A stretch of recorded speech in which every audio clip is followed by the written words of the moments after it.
Central Coast Mariners have fallen to a 3-0 defeat against Wellington Phoenix in a pre-season match at Polytech Stadium in Gosford.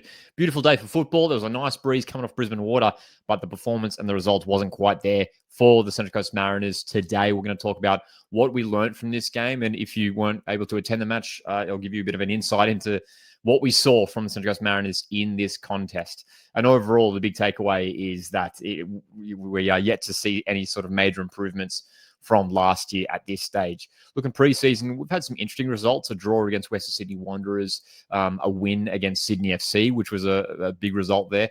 But this was a disappointing performance and result in the end, and maybe just a little bit worrying considering we do have the F3 derby in exactly 1 week's time. The A-League season set to get underway. Look, the first thing we should acknowledge, of course, Mark Jackson, with the news that he's departing, that had dropped just in the last couple of days. You get the sense that would have, of course, affected the team. It's a huge loss for the club. But obviously, I think we got the sense that I think everyone at the club, I get the sense that we were expecting Jackson to stick around for this season. So it's a big blow.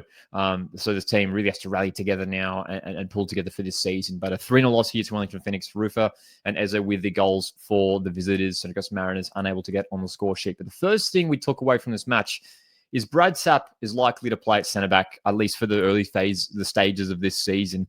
And that'll transition us over to looking at the lineup that we saw deployed for the Central Coast Mariners today. Red men and goals are back four of Rue, Tapp, Paul, and Moragas. Brad Tapp, to my eyes, was wearing the captain's armband in this game. McCallum, Steele, DePizio in midfield, Nior and Thea Harris in the wide positions in Edmonton. That was the starting lineup. We did see a number of changes in the second half and one in the first half, which we are going to touch on in just a moment. But Brad Sapp playing at centre-back, it's a position we know he is capable of playing. We are more accustomed to seeing Tapp play in the centre of midfield. He played such an important role in that treble-winning campaign in 2024, where he was playing in midfield alongside now Socceroo, Max Ballard. And Brad Tapp was a real unsung hero, I think, at the back end of that campaign. But it looks like he might be playing centre-back. Look, it looks like Diesel Harrington and Trent Sainsbury weren't a part of the matchday squad. Of course, we know Sainsbury's going to be out for some time. We don't know exactly, but he will be out for some time with injury still. But no Diesel Harrington for this game as well. So Brad Tapp was in at centre-back. And he looked okay there. He made a couple good defensive interventions, but I do get the sense that Brad Tapp would be better utilised in a midfield position. Look, Steele and McCalmon, I rate both of those guys as midfielders, but it feels like someone like Brad Tapp, who loves getting stuck in with the challenge. He's a really strong player. We've seen that a lot from him from his time at Central Coast Mariners, and I feel like he would be really benefit the Central Coast Mariners playing in the centre of the park, breaking things up. And hopefully if Harrington or, once Sainsbury comes back, they can come in there. No Donachie as well for the matchday squad here. So unsure whether there's an injury concern for James Donachie. So if one of those centre backs come back, I would personally like to see Tapp push into the midfield positions. But based off this lineup, based off the fact that we're still without Sainsbury, Harrington and Donachie not in this matchday squad for this friendly, Brad Tapp could be playing centre back for at least the F3 derby next week. That might be the expectation. The second thing that we learned from this game was, at least to my eyes, it felt like we were playing a lot more long balls, going long more often than not. Something that, we saw at times last season, but this felt like it was really a specific thing that the Mariners were trying to deploy in this game. Wellington Phoenix playing with a back five when they're without the ball. And there was many times throughout this match where Edmondson, DePizio, Sabitnio off the right, trying to make these runs in behind, and so many times it was called offside. A lot of them just wasn't quite timed correctly. So, but it was something that seemed really, really obvious to me that Mariners were clearly looking to get in behind. And I did notice quite often that Wellington Phoenix, that back five, were playing quite a high line, and I imagine that was something that the Mariners coaching staff, highlighted and were maybe looking to exploit here in this game. Unfortunately, didn't quite work out in the end. There were a couple of occasions we got in behind. I think DePizio had a great moment where Sabitnio released him and he was down on the right heading towards goal. Unfortunately, his shot went wayward in the end. But this is something we may see more from the Central Coast Mariners. We know Edmondson, he's got some good pace as well. He's a tall, strong player, but he's able to chase these balls down. So this is something that we might see a lot more from the Mariners this season, especially with his wingers getting higher. They'll be looking to get up in the wide positions, of course, as well. The third big takeaway that I do want to highlight, this was a big moment in this game. Thea Harris was subbed off in the first half. Now, we obviously don't know, if there was any sort of injury concern here for Thea Harris, but I was at the game and looking at Thea Harris coming off. It didn't appear to be any injury. He wasn't, to my eyes, he wasn't sitting on the sideline with an ice pack or anything. So, look, maybe it's just a precaution. Maybe there is something more serious. We don't know.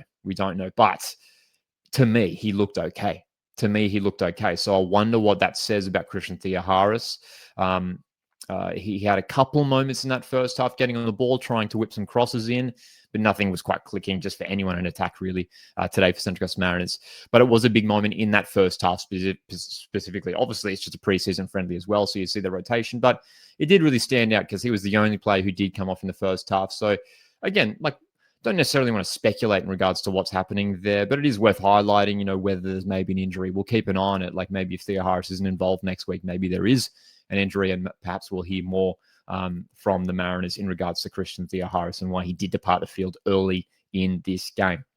The fourth thing, and this is a disappointing one, I do think we're still lacking a lot of creativity in attack. And look, we have the players there. I rate the players we have in attack. We know DiPizio is a really talented player. Thea Harris, Nyor providing the pace on the wings. Again, like I said, they had a couple moments, both of those guys. Edmondson was a little bit quiet in this game, but again, he was really working hard to try and break in behind the line there and break away on goal. But we're still just missing something in attack. And in the second half, as the game started to open up, we did start to find some more space, push forward and create some chances. Lucas Moragas had a good opportunity where he cut in on his right foot into the box and had a shot straight at the goalkeeper. But it felt like it felt like we sort of ran out of ideas in attack. That's at least what it felt like from a fan's point of view.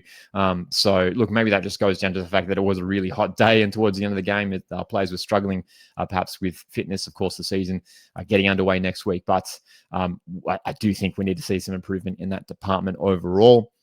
Look, considering the scoreline was 3-0 in the end to Wellington Phoenix, I did think we actually did well in general play to match them pretty well. That second half especially was quite stop and start. But all those goals there for Wellington Phoenix did come in the first half. So it's going to be interesting to see what happens in that, attacking front third there, whether Faisal comes into a starting position as well. De Lima was looking bright. He was the guy who came on for Thea Harris in the first half.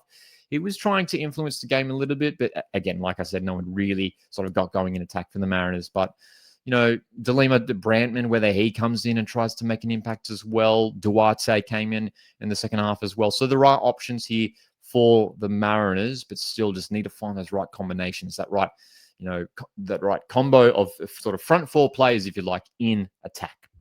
And the final thing that we should mention is that it looked like to me that Josh Rose, who was, at least at the time of this recording, still officially an assistant coach. Josh Rose did seem to be leading things on the sidelines. So, of course, Mark Jackson no longer with the club. And I think we're all expecting Josh Rose to step up and be the leader. And he looked really sort of vocal. He was talking to the players a lot. He was pointing. He was barking instructions, which is great to see. He was getting really, really involved and having some good conversations with some of the substitutes before coming on. So it did appear to be obvious that Josh Rose was that guy leading things for Central Coast Mariners. And I wouldn't be surprised after watching this game today if he is appointed as interim head coach. Should highlight that, interim head coach. We don't know what's going to happen with a head coach role. And, we talked about that in the video we did the other day about Mark Jackson's departure, about maybe who we could see come in. But I get the sense that even just maybe for the next couple months or so, Josh Rose will come in and play that role. Obviously, he's been part of all the coaching meetings. He knows how this team's going to play this season. He's been here throughout the entire preseason and, of course, last season as well. So Josh Rose, I'm happy with him leading the side for the time being, and we'll see how things go. He's got a big task, huge task on his hand here, Josh Rose. He's sort of been thrust into this role now. Again, it's not confirmed. This is just like sort of what we're seeing from this friendly. But if he is indeed appointed to that interim head coach position, he's got a huge task on his hand here, leading this young Mariners side. So those were the 5 big takeaways for me from this friendly match with Wellington Phoenix. If you were there, we'd love to get your thoughts in the comment section. What did you make of this game? A disappointing result, and the performance was lacking quite a bit from Central Coast Mariners. We're going to be doing a video later in the week previewing the F3 derby and taking a look at Newcastle Jets and maybe look at some ways we could try and exploit them. it's a huge game coming up. It's a really fascinating one too, because we've got Newcastle Jets coming off their Australia Cup triumph, winning that title. And the Mariners here, of course, we know what happened in the last F3 derby, which we don't like to discuss. We don't want to bring it up, but it's a huge game, round one, of course, as it always is for Central Coast Mariners. So drop your thoughts in the comments section. The season gets underway next week, F3 derby. Appreciate you guys tuning in. You hit the like button on the way up. See you in the next one.